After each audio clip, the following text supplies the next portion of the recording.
ఇప్పటి వరకు జరిగిన క్లాసుల్లో ఈ న్యూట్రిషన్ చాప్టర్లో ప్లాంట్కి సంబంధించిన టోటల్ ఇన్ఫర్మేషన్ని మనం కంప్లీట్ చేసుకోవటం జరిగింది. Today we're going to learning about the topic human digestive system. Human digestive system గురించి మనం ఈరోజు నేర్చుకోవటం జరుగుతూ ఉంది. మరి హ్యూమన్ డైజెస్టివ్ సిస్టంలో ఎక్కడి నుంచి స్టార్ట్ అవుతుంది అంటే మౌత్ నుంచి స్టార్ట్ అయ్యి యానస్తో ఎండింగ్ అయిపోతుంది. ఈ టోటల్ డైజెస్టివ్ సిస్టమ్ని ఏమంటారు అంటే ఎలిమెంటరీ కెనాల్ లేదా గట్ అని చెప్పేసి అంటూ ఉంటారు. ఈ ఎలిమెంటరీ కెనాల్లో చాలా parts, different types of parts అనేవి ఉంటాయి. వాటి గురించి ఇప్పుడు మనం చూద్దాం. ఈ ఎలిమెంటరీ కెనాల్లో ఫస్ట్ పార్ట్ ఏంటి అంటే మౌత్ గురించి చూద్దాం. మరి ఫుడ్ దేని ద్వారా తీసుకుంటాము అంటే మౌత్ ద్వారానే మనం ఫుడ్ని తీసుకోవటం జరుగుతుంది. మౌత్లో ఏముంటాయి అంటే మౌత్లో మనకి టీత్ ఉంటాయి, తర్వాత టంగ్ అనేది ఉంటుంది. ఈ రెండు పార్ట్స్ మనకి మెయిన్గా కనబడుతూ ఉంటాయి.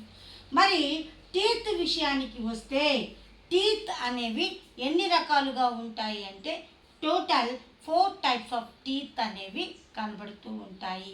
ఫస్ట్ వన్ ఏంటి అంటే ఇన్సిజర్స్, కెనైన్స్, ప్రీమోలార్స్, మోలార్స్ అని 4 టైప్స్ ఆఫ్ టీత్ అనేవి ఉంటాయి. టీత్లో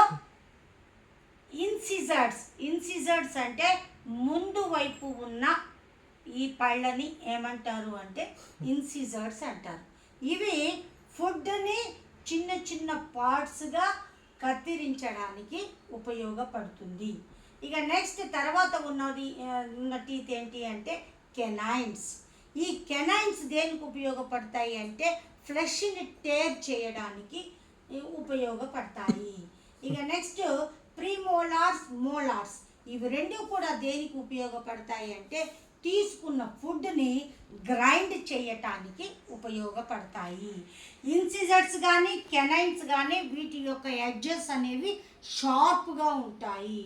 ఇక ప్రీమోలార్స్, మోలార్స్కి ఎడ్జెస్ అనేవి షార్ప్గా ఉండకుండా ఫ్లాట్గా ఉంటాయి. ఇదేమో తీసుకున్న ఫుడ్ని స్మాల్ పీసెస్గా చేయడానికి ఉపయోగపడుతుంది. కెనైన్స్ ఏమో ఫ్లెష్ని ట్యార్ చేయడానికి ఉపయోగపడుతుంది. ప్రీమోలార్స్, మోలార్స్ ఏమో తీసుకున్న ఫుడ్ని గ్రైండ్ చేయటానికి ఉపయోగపడుతుంది. అంటే కొంతవరకు డైజెస్ట్ అనేది నోటిలో జరుగుతుంది. రైట్. మరి ఈ నోటిలో ఇంకొక పార్ట్ మజిల్స్తో తయారై ఉండి అటు ఇటు ఎక్కువగా మూమెంట్ చేసే ఒక ఫ్లెష్ లాంటి స్ట్రక్చర్ని ఏమంటారు అంటే టంగ్ అని చెప్పేసి అంటూ ఉంటారు. ఈ టంగ్ దేనికి ఉపయోగపడుతుంది అంటే టేస్ట్ చూడటానికి, తీసుకున్న ఫుడ్ యొక్క టేస్ట్ చూడటానికి ఉపయోగపడుతుంది. తర్వాత నోటిలో ఆహారాన్ని బాగా కలపడానికి ఈ టంగ్ అనేది ఉపయోగపడుతుంది. ఇది మన మౌత్ దగ్గరకు వచ్చేసరికి దానిలో ఉండే పార్ట్స్. ఇక నెక్స్ట్ మౌత్ నుంచి వెనుక వైపుకు వెళ్తే ఈ గొంతు భాగంలో ఉన్న ట్యూబ్ని ఏమంటారు అంటే ఫారింగ్స్ అని చెప్పేసి అంటూ ఉంటారు. ఈ ఫారింగ్స్ అనేది రెండిటికి ప్యాసేజ్గా పనిచేస్తుంది, కామన్ ప్యాసేజ్గా. దేనికి అంటే ఫుడ్కి తర్వాత ఎయిర్కి, ఈ రెండింటికి కూడా ఈ ఫారింగ్స్ అనేది కామన్ ప్యాసేజ్గా పనిచేస్తుంది. ఎయిర్ అంటే ఏంటి? రెస్పిరేటరీ సిస్టమ్కి, డైజెస్టివ్ సిస్టమ్కి. ఈ రెండు సిస్టమ్లు ఎక్కడ డీవియేట్ అవుతాయి అంటే ఈ ఫారింగ్స్ తర్వాత నుంచి రెండు సెపరేట్ అవటం జరుగుతూ ఉంటుంది. ఇట్లా సెపరేట్ అయ్యే పార్ట్నే, కామన్ ప్యాసేజ్నే మనం ఏమంటాము అంటే ఫారింగ్స్ అని చెప్పేసి అంటూ ఉంటాము. ఈ ఫారింగ్స్ దగ్గర మనకి ఒక వాల్వ్ లాంటి స్ట్రక్చర్ కనబడుతుంది. దానిని ఏమంటారు అంటే ఎపిగ్లాటిస్ అని చెప్పేసి అంటూ ఉంటారు. ఈ ఫ్లాప్ లైక్ స్ట్రక్చర్ ఎపిగ్లాటిస్ దేనికి ఉపయోగపడుతుంది అంటే మనం ఫుడ్ తీసుకున్నప్పుడు తీసుకున్న ఫుడ్ పైప్లోకే వెళ్తుంది. ఈ పక్కనున్న ఈ ఎయిర్ పైప్లోకి లేదా రెస్పిరేటరీ సిస్టంలోకి పోకుండా వాటిని ఆపడానికి, రెసిస్ట్ చేయడానికి ఈ ఎపిగ్లాటిస్ అనేది ఉపయోగపడుతుంది. మరి మీకు ఎప్పుడైనా ఈ అనుభవం అయ్యిందో లేదో కానీ మనం అన్నం తినేటప్పుడు ఒక్కొక్కసారి చోకింగ్ అంటే పొలమారుతుంది. పొలమారినప్పుడు ఏమవుతుంది అంటే మన ముక్కులో నుంచి కూడా మనం తిన్న అన్నం మెతుకులు బయటికి రావటం జరుగుతుంది. అంటే ఏంటి, పొరపాటున మనం తిన్న ఆహారం ఈ ఫుడ్ పైప్ నుండి కాకుండా ఈ పక్కనున్న ఈ విండ్ పైప్లోనికి ఎంటర్ అవుతుంది. అలా ఎంటర్ అయినప్పుడు మనకి చోకింగ్ రావటం జరుగుతూ ఉంటుంది. ఇలాంటి చోకింగ్స్ రాకుండా ఈ ఫుడ్ అనేది ఫుడ్ పైప్లోనికే, ఈ ఎయిర్ అనేది విండ్ పైప్లోనికే వెళ్ళేటట్టు చేయడానికి ఈ ఫ్లాప్ లైక్ స్ట్రక్చర్ లేదా ఎపిగ్లాటిస్ అనేది ఉపయోగపడుతుంది. ఇక ఈ ఫ్యారింగ్స్ తర్వాత ఉన్న ఒక పొడవైన లాంగ్ ట్యూబ్ లైక్ స్ట్రక్చర్ ఉంటుంది. This long tube like structure is called oesophagus. ఈ ఈసోఫాగస్ లోపల వైపు ఉన్న ఈ వాల్స్ మొత్తం కూడా మ్యూకస్ లేయర్తో కవర్ చేయబడి ఉంటుంది. మరి ఈ మ్యూకస్ లేయర్తో ఎందుకు కవర్ చేయబడి ఉంటుంది అంటే ఈ టోటల్ డైజెస్టివ్ సిస్టమ్ యొక్క వాల్స్ అన్నీ కూడా ప్రొటెక్ట్ చేయడానికి, డ్యామేజ్ కాకుండా ఉండటానికి ఈ మ్యూకస్ లేయర్ అనేది ఉపయోగపడుతుంది. ఇప్పుడు మనం మళ్ళీ మౌత్ దగ్గరకు వద్దాం. ఈ మౌత్ దగ్గర ఈ ఫ్యారింగ్స్కి కొద్దిగా పై భాగాన మొత్తం 3 pairs ఆఫ్ సాలివరీ గ్లాండ్స్ అనేవి ఉంటాయి. How many pairs? 3 pairs of సాలివరీ glands అనేవి ఉంటాయి. ఈ సాలివరీ గ్లాండ్స్ నుంచి సెలైవా అనేది ఎక్కడ సెక్రీట్ అవుతుంది అంటే మౌత్లోకి సెక్రీట్ అవుతుంది. మౌత్లో ఉన్న ఈ ఖాళీ ప్లేస్ని ఏమంటారు అంటే బకల్ క్యావిటీ అని చెప్పేసి అంటారు. ఈ బకల్ క్యావిటీ, ఈ ఖాళీ ప్లేస్ని ఏమంటారు? బకల్ క్యావిటీ అంటారు. ఈ బకల్ క్యావిటీలోనికి ఈ సెలైవా అనేది సెక్రీట్ అవుతుంది. ఎప్పుడైతే మనం ఫుడ్ని తీసుకుంటామో ఆ ఫుడ్ని టీత్ మొత్తం స్మాల్ పీసెస్గా చేస్తుంది. చేసిన తర్వాత దాంతో ఏది కలుస్తుంది అంటే ఈ సెలైవా కలుస్తుంది. ఈ సెలైవా కలవటం వల్ల ఏమవుతుంది అంటే ఈ సెలైవాలో టయలిన్ అనే ఎంజైమ్ ఉంటుంది. ఈ టయలిన్ ఎంజైమ్నే సాలివరీ అమైలేజ్ అని చెప్పేసి అంటూ ఉంటారు. ఈ సాలివరీ అమైలేజ్ లేదా టయలిన్ అనేది కార్బోహైడ్రేట్స్ని మాల్టోజ్గా బ్రేక్ డౌన్ చేయటం జరుగుతుంది. కార్బోహైడ్రేట్స్ని డైజెస్ట్ చేసి మాల్టోజ్గా మార్చటం అనేది జరుగుతుంది. ఇట్లా మౌత్లో కొంతవరకు మనం తీసుకున్న ఆహారం డైజెస్ట్ అవుతుంది. ఈ డైజెస్ట్ అయిన ఆహారపు ముద్దని అంటే స్లిప్పరీ లంప్ని ఏమంటారు అంటే బోలస్ అని చెప్పేసి అంటూ ఉంటారు. నోటిలో కార్బోహైడ్రేట్స్ డైజెస్ట్ అయిన స్లిప్పరీ లంప్ని, ఆహారపు ముద్దని బోలస్ అని చెప్పి అంటారు. ఇక్కడి నుంచి బోలస్ ఫ్యారింగ్స్ నుంచి నెమ్మదిగా ఈసోఫాగస్లోనికి ఎంటర్ అవటం జరుగుతుంది. ఇట్లా మనం తీసుకున్న ఆహారం ఈజీగా స్లిప్ అవ్వటానికి కూడా ఈ మ్యూకస్ గ్లాండ్స్ లేదా మ్యూకస్ లేయర్ అనేది ఉపయోగపడుతుంది. మరి ఇక్కడి నుంచి ఇక్కడికి ఫుడ్ అనేది నెమ్మదిగా ట్రాన్స్ఫర్ అయ్యి ఎక్కడికి ఎంటర్ అవ్వాలి? ఈసోఫాగస్లోకి ఎంటర్ అవ్వాలి. ఇట్లా ఎంటర్ అవ్వాలంటే ఈ డైజెస్టివ్ సిస్టంలో ప్రతి పార్ట్ కూడా ఇలా వేవ్స్ రూపంలో వాటి యొక్క మూమెంట్ని చూపిస్తూ ఉంటుంది. వేవ్స్ అంటే ఇట్లా వేవ్స్ రూపంలో వాటి యొక్క మూమెంట్ని చూపిస్తుంది. ఈ మూమెంట్ని ఏమంటారు అంటే ఆ మూమెంట్ని పెరిస్టాల్టిక్ మూమెంట్ అని చెప్పేసి అంటూ ఉంటారు. ఫుడ్ అనేది ఒక ప్లేస్ నుంచి ఇంకొక ప్లేస్కి మూవ్ అవ్వటానికి ఈ డైజెస్టివ్ సిస్టంలో ఉన్న పార్ట్స్ అన్నీ కూడా వేవ్స్ లాంటి మూమెంట్ని చూపిస్తాయి. ఆ మూమెంట్ని పెరిస్టాల్టిక్ మూమెంట్ అంటారు. ఈ మూమెంట్ వల్లే ఫుడ్ మౌత్ నుంచి అప్ టు ఈ స్మాల్ ఇంటెస్టైన్ నుంచి తర్వాత యానస్ నుంచి వేస్ట్ మెటీరియల్ బయటకు పోయే వరకు కూడా ఈ ఫుడ్ అనేది మూవ్ అవ్వకుంటూ ఒక పార్ట్ నుంచి ఇంకొక పార్ట్కు వెళ్తుంది. ఆ మూమెంట్ని ఏమంటారు అంటే పెరిస్టాల్టిక్ మూమెంట్. ఇక నెక్స్ట్ ఫారింక్స్ తర్వాత ఇప్పుడు ఫుడ్ మనకి ఈసోఫాగస్లో ఎంటర్ అయ్యింది. ఈసోఫాగస్ నుంచి పెరిస్టాల్టిక్ మూమెంట్ వల్ల ఈ ఫుడ్ నెమ్మదిగా కదులుతూ ఎందులోకి ఎంటర్ అవుతుంది అంటే ఒక స్మాల్ బ్యాగ్ లైక్ స్ట్రక్చర్ ఉంటుంది. ఆ బ్యాగ్ లైక్ స్ట్రక్చర్లోకి ఎంటర్ అవుతుంది. దానినే మనం స్టొమక్ అని చెప్పేసి అంటూ ఉంటాము. ఈ స్టొమక్లో వీటి యొక్క వాల్స్లో కొన్ని రకాల గ్లాండ్స్ ఉంటాయి. ఆ గ్లాండ్స్ని ఏమంటారు అంటే గ్యాస్ట్రిక్ గ్లాండ్స్ అని చెప్పేసి అంటూ ఉంటారు. ఈ గ్యాస్ట్రిక్ గ్లాండ్స్ నుంచి హెచ్సిఎల్ మరియు పెప్సిన్ అనే ఎంజైమ్ని సెక్రెట్ చేయటం జరుగుతుంది స్టొమక్లో. మరి ఈ హెచ్సిఎల్ అనేది ఒక యాసిడ్. ఈ యాసిడ్ ఎంత కాన్సన్ట్రేటెడ్గా ఉంటుంది అంటే బయట మనం వాడే యాసిడ్స్ కంటే కూడా 200 టైమ్స్ కాన్సన్ట్రేటెడ్గా ఈ హెచ్సిఎల్ అనేది ఉంటుంది. మరి స్టొమక్లో ఇంత కాన్సన్ట్రేటెడ్ హెచ్సిఎల్ సెక్రీట్ అయినప్పుడు ఏం జరగాలి? లెక్క ప్రకారం ఈ స్టొమక్ మొత్తం కూడా డ్యామేజ్ అయిపోవాలి, బర్న్ అయిపోవాలి. కానీ అలా జరగకుండా ఈ స్టొమక్ అనేది సేఫ్టీగానే ఉంటుంది. మరి ఎట్లా జరుగుతుంది ఇట్లా సేఫ్టీగా ఉండటానికి అంటే మనం ఆల్రెడీ చెప్పుకున్నాం, డైజెస్టివ్ సిస్టంలో వాల్స్ దగ్గర మ్యూకస్ గ్లాండ్స్ ఉంటాయి. అవి మ్యూకస్ని సెక్రెట్ చేసి మ్యూకస్ లేయర్ని ఫామ్ చేస్తాయి అని చెప్పుకున్నాం. ఈ మ్యూకస్ లేయర్ ఇంత కాన్సన్ట్రేటెడ్ హెచ్సిఎల్ నుంచి మన స్టొమక్ డ్యామేజ్ కాకుండా ఈ మ్యూకస్ లేయర్ అనేది ప్రొటెక్ట్ చేస్తుంది.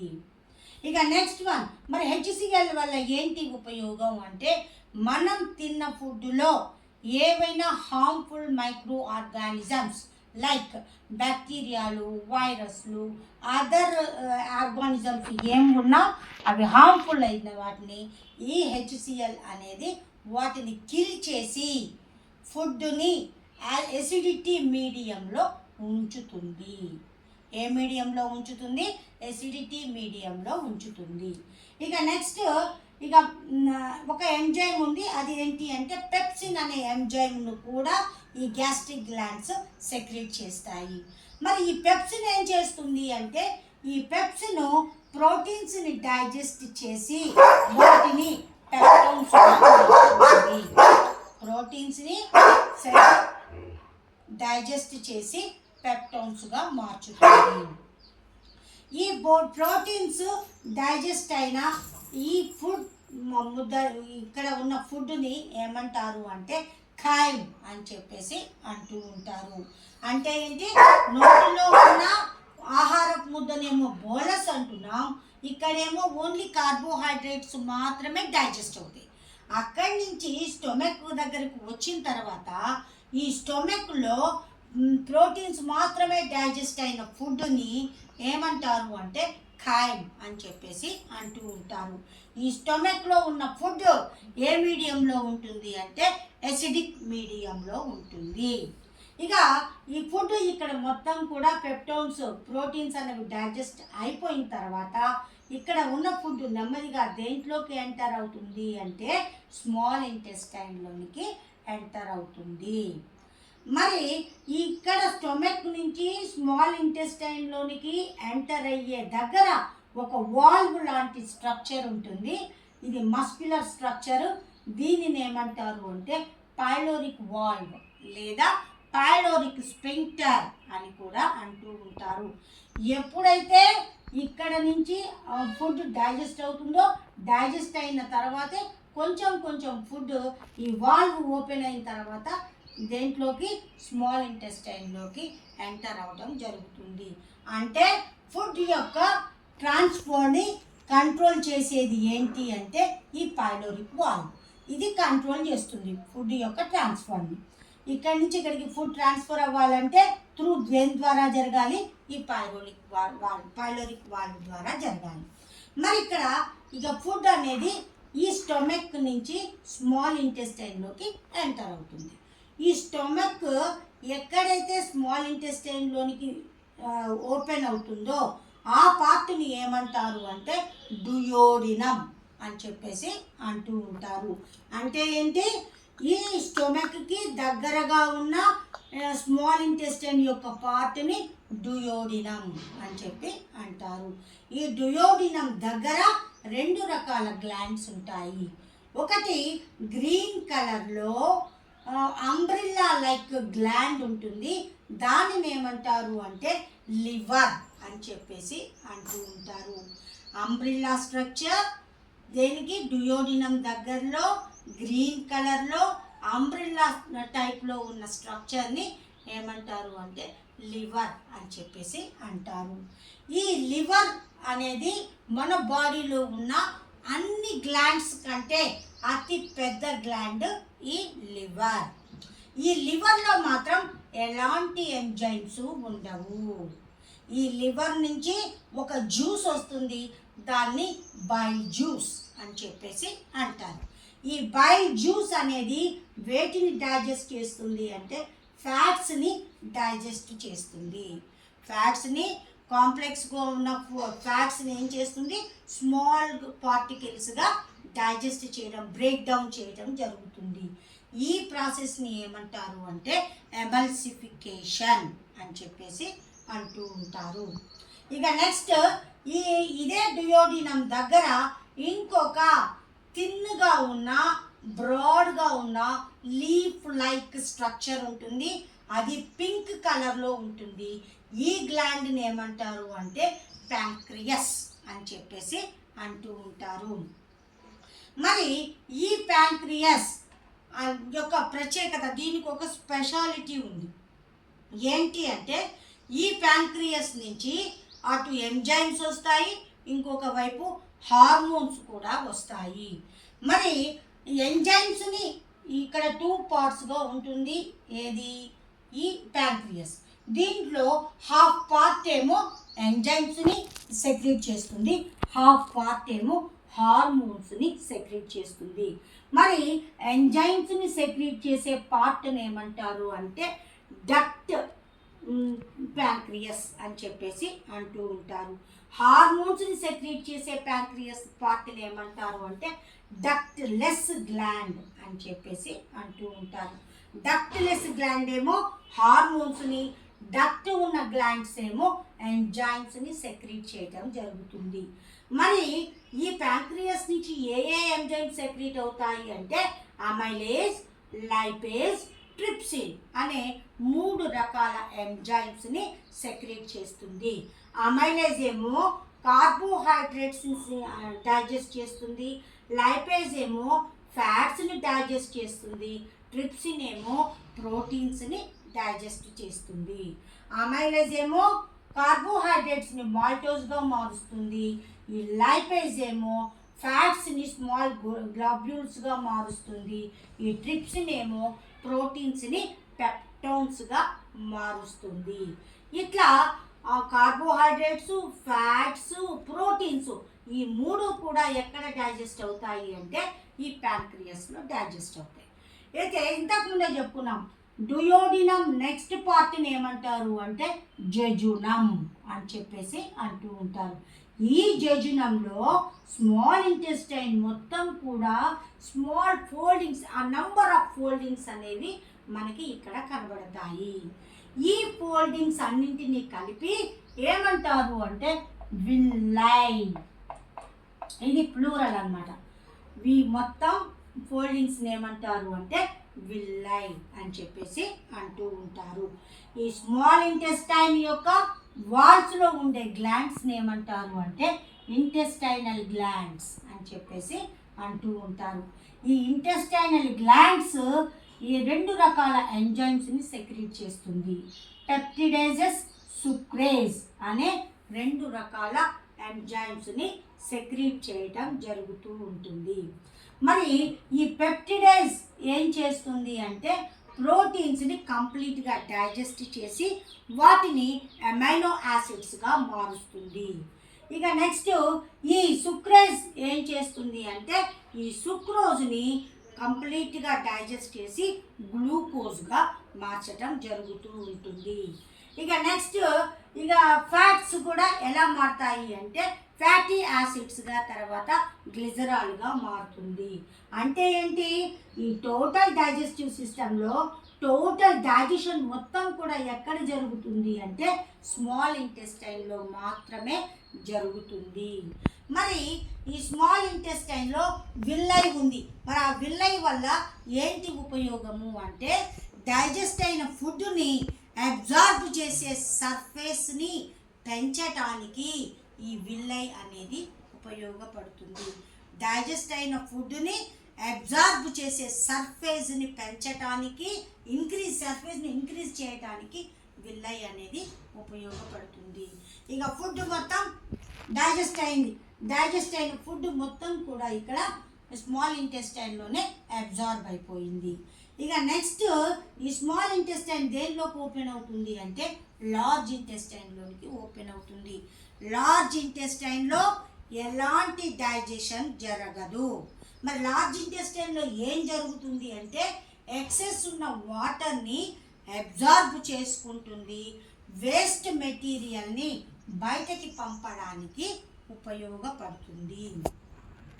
మరి లార్జ్ ఇంటెస్టైన్ అంటే మనం జనరల్గా ఏమనుకుంటామంటే స్మాల్ ఇంటెస్టైన్ కంటే ఇదే పెద్ద పార్ట్ అని చెప్పేసి అనుకుంటూ ఉంటాము. కానీ ఈ స్మాల్ ఇంటెస్టైనే లార్జ్ ఇంటెస్టైన్ కంటే ఎక్కువ లెంతీగా ఉంటుంది, ఎక్కువ సర్ఫేస్ని కలిగి ఉంటుంది. డైజెషన్ కంప్లీట్ అయ్యేది కూడా ఈ స్మాల్ ఇంటెస్టైన్లోనే కంప్లీట్ అవుతుంది. ఇక లార్జ్ ఇంటెస్టైన్ తర్వాత దేంట్లోకి ఓపెన్ అవుతుంది అంటే రెక్టంలోనికి ఓపెన్ అవుతుంది. ఈ రెక్టం దేని ద్వారా బయటకు తెరుచుకుంటుంది అంటే యానస్ ద్వారా బయటకు తెరుచుకుంటుంది. ఈ యానస్ ద్వారా ఇక్కడ డైజెస్ట్ కాని ఫుడ్, వేస్ట్ మెటీరియల్స్ ఇవన్నీ కూడా యానస్ ద్వారా బయటకి పంపించడం జరుగుతూ ఉంటుంది. ఇది టోటల్ మన డైజెస్టివ్ సిస్టంలోని పార్ట్స్, వాటిలో ఉన్న ఎంజైమ్స్ గురించి ఇప్పుడు మనం చూడటం జరిగింది. తర్వాత ఇదే డైజెస్టివ్ సిస్టంలో ఒకవైపు యానస్ ఉంది, ఇంకొక వైపు ఈ ఫింగర్ లైక్ స్ట్రక్చర్ ఉంటుంది. దానిని ఏమంటారు అంటే అపెండిక్స్ అని చెప్పేసి అంటూ ఉంటారు. ఈ ఫింగర్ లైక్ స్ట్రక్చర్ని ఏమంటారు అంటే అపెండిక్స్ అని చెప్పేసి అంటూ ఉంటారు. ఈ అపెండిక్స్ అనేది హ్యూమన్స్లో ఒక వెస్టిజియల్ ఆర్గాన్గా మాత్రమే ఉంది. దీనివల్ల మనకి ఎటువంటి యూజు లేదు. కానీ ఈ అపెండిక్స్ ఎక్కడ బాగా డెవలప్ అయి ఉంటుంది అంటే హెర్బివోర్స్ యానిమల్స్లో ఈ అపెండిక్స్ అనేది బాగా డెవలప్ అయి ఉంటుంది. ఈ అపెండిక్స్ హెర్బివోర్స్లో చేసే పని ఏంటి అంటే సెల్యులోజ్ని డైజెస్ట్ చేస్తుంది. మరి సెల్యులోజ్ ఎక్కడ ఉంటుంది అంటే ప్లాంట్స్లో ఉంటుంది. అవి ప్లాంట్స్నే ఆహారంగా తీసుకుంటాయి కాబట్టి అందులో ఉన్న సెల్యులోజ్ని డైజెస్ట్ చేయడానికి ఈ అపెండిక్స్ అనేది ఉపయోగపడుతుంది. మనలో ఉన్న ఈ వెస్టిజియల్ ఆర్గాన్ ఒక్కొక్కసారి మనం తీసుకున్న ఫుడ్లో ఈ డైజెస్ట్ అయిన ఫుడ్ దేంట్లోకి ఎంటర్ అవుతుంది అంటే అపెండిక్స్లోకి పొరపాటున ఎంటర్ అవుతుంది. ఎంటర్ అయినప్పుడు ఇది కాస్త ఏమవుతుందంటే స్వెల్లింగ్ వచ్చేసి మొత్తం పస్సు ఫామ్ అవుతుంది. ఆ పస్సు ఫామ్ అవటం వల్ల ఏమవుతుంది అంటే మనకి స్టమక్ పెయిన్ రావటం జరుగుతుంది. దాన్నే మనం 24 hours స్టమక్ పెయిన్, 24 గంటల కడుపు నొప్పి అని చెప్పేసి అంటూ ఉంటారు. ఇక నొప్పి వచ్చిన వెంటనే 24 hours లోపల ఈ అపెండిక్స్ని ఇమ్మీడియట్గా మనం రిమూవ్ చేయాలి. ఇన్ కేస్ ఆఫ్ మనం రిమూవ్ చేయకపోతే సమ్ టైమ్స్ డెడ్ కూడా అక్కర్ అయ్యే ఛాన్స్ ఉంటుంది, అంటే చనిపోయే అవకాశం కూడా ఉంటుంది. సో ఇది డైజెస్టివ్ సిస్టమ్, దానిలోని పార్ట్స్, వాటి యొక్క ఎంజైమ్స్. ఇప్పుడు నేను చెప్పేది ఏంటంటే డైజెస్టివ్ సిస్టమ్ పార్ట్స్ వరకే నేర్చుకుంటాం. మళ్ళీ ఎంజైమ్స్ అనేసరికి మళ్ళీ ఎంజైమ్స్కి టేబుల్ కొట్టుకోవడం, మళ్ళీ ఎంజైమ్స్ గురించి సెపరేట్గా బట్టి పట్టడం ఇవన్నీ జరుగుతుంటాయి. అట్లా కాకుండా మనం డయాగ్రామ్ వేసుకునేటప్పుడే పక్కనే ఈ గ్లాండ్స్ పేర్లు, వాటి ప్రోటీన్స్ కూడా ఇట్లా రాసుకోవటం మనం ప్రాక్టీస్ చేయగలిగితే మనం తర్వాత దాన్ని రోట్ లెర్నింగ్ చేయాల్సిన అవసరం లేదు. డయాగ్రామ్ని చూసి మన ఓన్ వర్డ్స్లోనే ఈ టోటల్ డైజెస్టివ్ సిస్టమ్ గురించి ఈజీగా మనం రాసుకోవడానికి అవకాశం ఉంటుంది. ఇంకొక ఈజీ వే చూడండి. ఈ నోట్లో మౌత్లో ప్రోటీన్స్ మాత్రమే డైజెస్ట్ అవుతాయి. తర్వాత ఈ స్టొమక్లో ప్రోటీన్స్ మాత్రమే డైజెస్ట్ అవుతాయి. తర్వాత ఇక్కడ లివర్ దగ్గరకు వచ్చేసరికి ఫ్యాట్స్ మాత్రమే డైజెస్ట్ అవుతాయి. మరి ప్యాంక్రియాస్ దగ్గరకు వచ్చేసరికి ప్రోటీన్స్, ఫ్యాట్స్, కార్బోహైడ్రేట్స్ 3 డైజెస్ట్ అవుతాయి. ఇక ఇక్కడి నుంచి స్మాల్ ఇంటెస్టైన్ దగ్గరకు వచ్చేసరికి ఇక్కడ కూడా ఏమేమి డైజెస్ట్ అవుతున్నాయి అంటే ప్రోటీన్స్, కార్బోహైడ్రేట్స్ కంప్లీట్గా డైజెస్ట్ అయిపోతాయి. ఇక డైజెషన్, అబ్జార్ప్షన్ మొత్తం కూడా ఇక్కడ జరుగుతుంది. ఈ ఒక్క కాన్సెప్ట్ మీరు కనుక అర్థం చేసుకుంటే ఎంజైమ్స్ కూడా మీకు చాలా ఈజీగా గుర్తుంటాయి. ఇది హ్యూమన్ డైజెస్టివ్ సిస్టమ్, రైట్.